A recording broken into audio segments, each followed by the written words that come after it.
সুপ্রিয় শিক্ষার্থীবৃন্দ, কি অবস্থা তোমাদের সবার? আশা করছি সবাই অনেক অনেক ভালো আছো এবং সুস্থ আছো। আজকে ক্লোজ টেস্ট উইথ ক্লুজ এর উপরে একটা ক্লাস হবে। তো এই ক্লাসটাতে আমি তোমাদের জন্য একটা প্রশ্ন বেছে নিয়েছি। দেখো, এই প্রশ্নটা চট্টগ্রাম বোর্ডে ২০২৪ সালে এবং বরিশাল বোর্ডে কিন্তু ২০২৩ সালের পরীক্ষাতে এসেছিল। তো দেখো, এখানে বলেছে রিড দ্য ফলোইং টেক্সট, অর্থাৎ এই টেক্সটটা পড়ো and fill in the blanks, এবং ব্ল্যাঙ্কসগুলো ফিল আপ করো suitable word from the box. এই বক্স থেকে তোমার কাছে যেটা পারফেক্ট মনে হয় সেই ওয়ার্ডটাকে নিয়ে। তারপর বলেছে there are more than words than needed, অর্থাৎ এখানে যে পরিমাণ ওয়ার্ড তোমার লাগবে, যেমন এখানে তো আমাদের লাগবে 10টা ওয়ার্ড, তো এখানে কিন্তু 10টার থেকে বেশি প্রায় 14টা শব্দ আমি দেখতে পাচ্ছি এখানে দেয়া রয়েছে। তারপর বলেছে make Annie grammatical change if necessary, তার মানে গ্রামাটিক্যাল কোনো পরিবর্তনও কিন্তু প্রয়োজনে আমাদেরকে করতে হতে পারে। দেখো, এখানে সবার প্রথমে যে ওয়ার্ডটা দেয়া রয়েছে এর মানে হচ্ছে ডিভাইস। ডিভাইস অর্থ কিন্তু যন্ত্র বা এরকম। তারপর রয়েছে দেখো ট্রেন্ড, ট্রেন্ড মানে কিন্তু প্রশিক্ষিত। তারপর রয়েছে অ্যাবাউট, অ্যাবাউট মানে কিন্তু সম্পর্কে। তারপর রয়েছে পারফর্ম, পারফর্ম মানে তো একটা কাজ করা বা সম্পাদন করা। এসেনশিয়াল মানে কিন্তু প্রয়োজনীয়। গ্রেট মানে হচ্ছে বিশাল বা মহৎ। তারপর রয়েছে রেফার্স, রেফার মানে তো তোমরা জানোই যে কোনো একটা অর্থ প্রদান করছে বা বোঝাচ্ছে এরকম। তারপর রয়েছে দেখো অ্যাবাকাস, অ্যাবাকাস মানে কিন্তু গণনাকারী যন্ত্র। তারপর রয়েছে ফেয়ারলি, ফেয়ারলি মানে কিন্তু কি বলা যেতে পারে, পরিষ্কার বা এরকম বা স্বচ্ছ।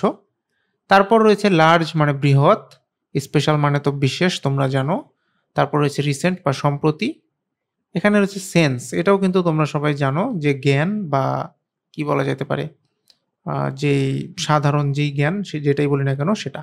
তারপর রয়েছে দেখো কল্ড, কল্ড মানে কিন্তু বলা হয় এরকম। তো এখন আমরা চলো টেক্সটটা কমপ্লিট করে ফেলি। এখানে দেখো কি বলেছে, এখানে বলেছে the computer is a fairly dash invention. এখানে বলেছে কম্পিউটারটা কি, কম্পিউটার হচ্ছে ফেয়ারলি ড্যাশ ইনভেনশন। এইটা কি ধরনের ইনভেনশন? এটা কিন্তু একটা সাম্প্রতিক কালের একটা ইনভেনশন বা আবিষ্কার। তাহলে দেখো, এখানে আমার কিন্তু একটা ওয়ার্ড রয়েছে রিসেন্ট বা সম্প্রতি, বা এইখানে আমরা এটাকে সাম্প্রতিক অর্থও কিন্তু বসাতে পারি। তো আমরা যদি এখানে ব্যবহার করি দেখো রিসেন্ট ইনভেনশন, তাহলে কিন্তু আমার কাজটা হয়ে যাচ্ছে যে কম্পিউটার হচ্ছে একটা সাম্প্রতিক আবিষ্কার। তারপর বলেছে it has now become an dash part of modern life. তাহলে দেখো এইটা হয়েছে, কি হয়েছে, একটা খুবই প্রয়োজনীয় একটা পার্ট কিন্তু হয়ে গিয়েছে কম্পিউটার, তাই না? আমাদের আধুনিক যে জীবন সেই জীবনের। তাহলে প্রয়োজনীয় এটার ইংলিশ কিন্তু দেখো এখানে রয়েছে এসেনশিয়াল। তো এইটা কিন্তু আমরা এখানে বসাতে পারি দেখো, তাহলে কিন্তু আমাদের এটা হয়ে গেল। আমরা বসিয়ে দিলাম essential part of modern life. তারপর দেখো বলেছে যে it has greatly benefited, benefited মানে এটা কি করেছে, আস বা আমাদেরকে উপকার করেছে, ঠিক আছে, উপকৃত করেছে। And broad dash revolutionary changes in our life, তার মানে আমাদের জীবনে কি করেছে, বৈপ্লবিক বা রিভলিউশনারি চেঞ্জেস বা পরিবর্তন নিয়ে এসেছে। তাহলে নিয়ে এসেছে এই অর্থে কিন্তু ইংরেজিতে আমরা ব্যবহার করি ব্রট অ্যাবাউট, ঠিক আছে। তাহলে এখানে আমাদেরকে ইউজ করতে হবে অ্যাবাউট।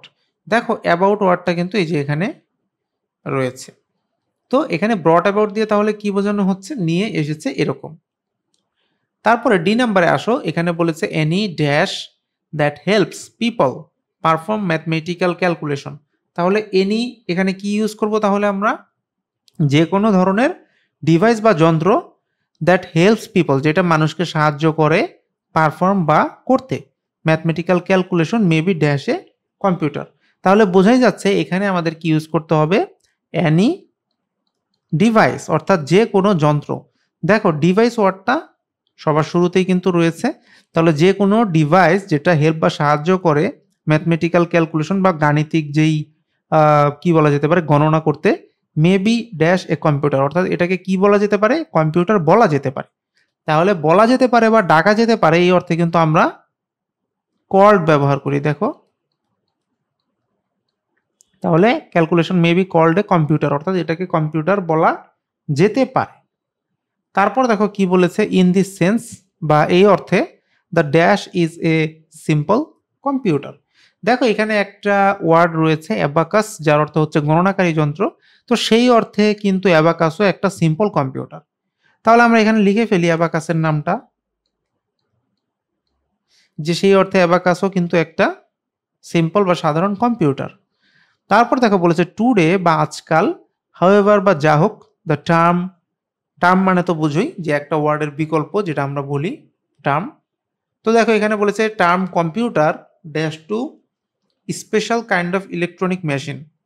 তো দেখো অ্যাবাকাস একটা সিম্পল কম্পিউটার হতে পারে, কিন্তু একটা জিনিস এখানে বোঝার মতো রয়েছে, সেটা হচ্ছে যে কম্পিউটার যে টার্মটা আমরা ইউজ করি, কম্পিউটার যেটাকে আমরা বলি আর কি, সেটা কিন্তু একটা বিশেষ ধরনের ইলেকট্রনিক মেশিন। ঠিক আছে, that can perform mathematical calculation and processes dash. তো সেই ড্যাশে আমরা পরে যাচ্ছি এইচ নাম্বারে, আগে আমরা জি নাম্বারে বসাই। কম্পিউটার বলতে বোঝায়, এই ধরনের ক্ষেত্রে সাধারণত আমরা রেফার্স ওয়ার্ডটা ব্যবহার করি। তাহলে আমরা এখানে কি ইউজ করব, কম্পিউটার রেফার্স, মানে এটা দিয়ে বোঝায় বিশেষ ধরনের একটা ইলেকট্রনিক মেশিন যেটা পারফর্ম করতে পারে mathematical calculation and process dash masses of information, মানে প্রচুর তথ্য এবং অনেক ক্যালকুলেশন। তো আমরা এখানে তাহলে এইচ নাম্বারে কি বসাবো, দেখো এইখানে যদি আমি বসাই যে প্রসেস, অর্থাৎ এটা প্রসেস করে ড্যাশ ম্যাসেজ অফ ইনফরমেশন, আমি যদি এখানে ব্যবহার করি লার্জ এই ওয়ার্ডটা, দেখো এখানে একটা ওয়ার্ড রয়েছে লার্জ, তাহলে কিন্তু আমার এখানে কাজটা হয়ে যাচ্ছে। ঠিক আছে, যে large message of information at a dash speed, তাহলে স্পিড মানে তো গতি, তাহলে এটা কি ধরনের গতিতে বড় ডেটাগুলোকে প্রসেস করে, অনেক দ্রুত গতিতে। তাহলে কিন্তু আমরা এখানে গ্রেট ওয়ার্ডটা যদি বসাই, দেখো তাহলে মিনিংটা কি দাঁড়ায় আমি দেখি, যে এইটা message of information at a great speed বা বিশাল একটা গতিতে কিন্তু প্রসেস করতে পারে, সেইটা কিন্তু তাহলে এখানে মিনিংটা বোঝানো হয়ে যাচ্ছে। আর তারপরে দেখো কি বলেছে, ইন এ ফিউ মিনিটস, অর্থাৎ কয়েক মিনিটের ভেতরে এই কম্পিউটার ক্যান পারফর্ম, একটা কম্পিউটার করতে পারে, কি করতে পারে, ক্যালকুলেশন করতে পারে, that dash mathematicians would need years to complete. তাহলে যেটা করতে ট্রেন্ড একজন ম্যাথমেটিশিয়ানের কি লাগবে, অনেক বছর সময় লাগবে, সেটা কম্পিউটার ঠাস করে কিন্তু করে ফেলতে পারে। তাহলে এই ম্যাথমেটিশিয়ান তাহলে কেমন ম্যাথমেটিশিয়ান, এখানে দেখো একটা ওয়ার্ড কিন্তু রয়েছে, এই যে ট্রেন্ড ওয়ার্ডটা, এইটা তাহলে আমরা এখানে চলো বসিয়ে দিই, যে যেটা একজন ট্রেন্ড বা প্রশিক্ষিত কোনো ম্যাথমেটিশিয়ান যদি করে, তার বছরের পর বছর লেগে যেতে পারে।